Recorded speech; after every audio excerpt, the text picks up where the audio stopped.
When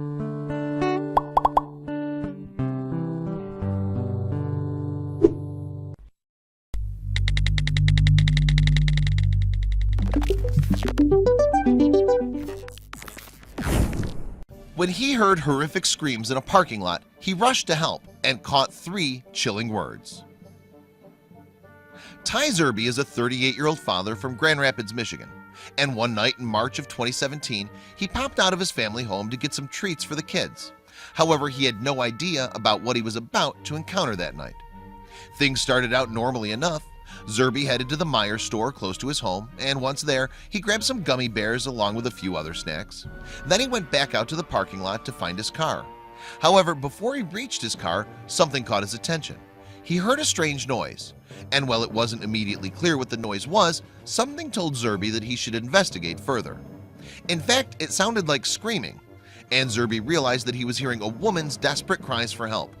"I heard a lady yelling, screaming like death-curdling screams," he explained shortly afterward to 24-Hour News 8. The next thing Zerby knew, his natural instincts kicked in. He set off in search of the woman, who was clearly in serious trouble. However, when he located her, he couldn't quite believe what he was seeing. Right in front of the father's eyes was a young woman being attacked by a man. "It looked like the guy was punching her. I didn't realize what was going on," Zerby told WOOD TV 8. As he got closer, though, it became apparent just how serious the incident was. The woman had been tied up with duct tape and put in a car. The attacker also appeared to be hitting her, although the reality of what he was doing turned out to be even worse. Zerby then fought with the attacker, desperately trying to get him off the victim. Meanwhile, the woman carried on screaming as the scuffle continued. Yet once Zerby understood what she was saying, he realized that the situation was even more grave than he had feared. That's because what she had been trying to tell Zerby was, "He's stabbing me." However, as Zerby tried to fight off the attacker, he received a heavy blow to the face.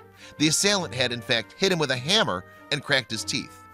The attacker then managed to wriggle free from Zerby's grip and sprinted off down the road. And although the courageous dad set off in pursuit, the assailant proved too quick. "I realized I couldn't catch him. This guy was so fast," Zerby told WOOD.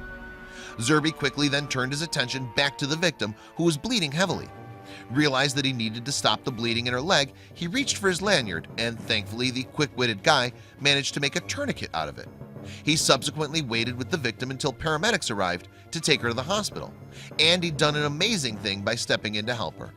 "You know, somebody in need like that, you can't just turn your back on them," the brave father said as he recalled the fateful night.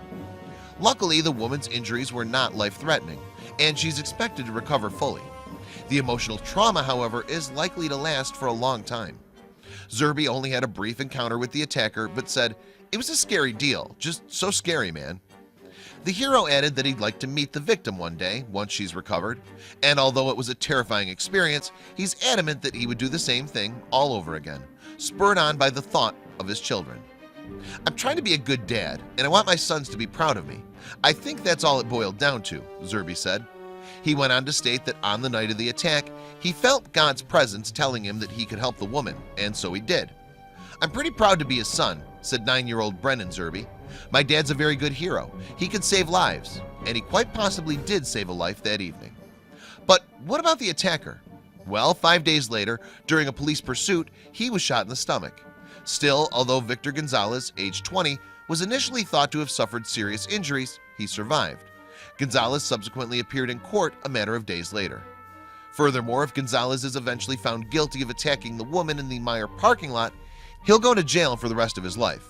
Zerby also told Wood TV that he had a message for the attacker, and surprisingly, it wasn't one of hate.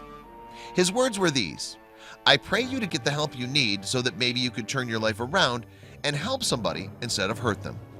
Let's hope the message gets through to whoever committed this terrible crime. Zerby's good deed should act as a lesson to us all. It's so easy to turn a blind eye when confronted with frightening situations, but it's reassuring to know there are people out there who are willing to put themselves at risk in order to help others in serious trouble. Please share this video with your friends below.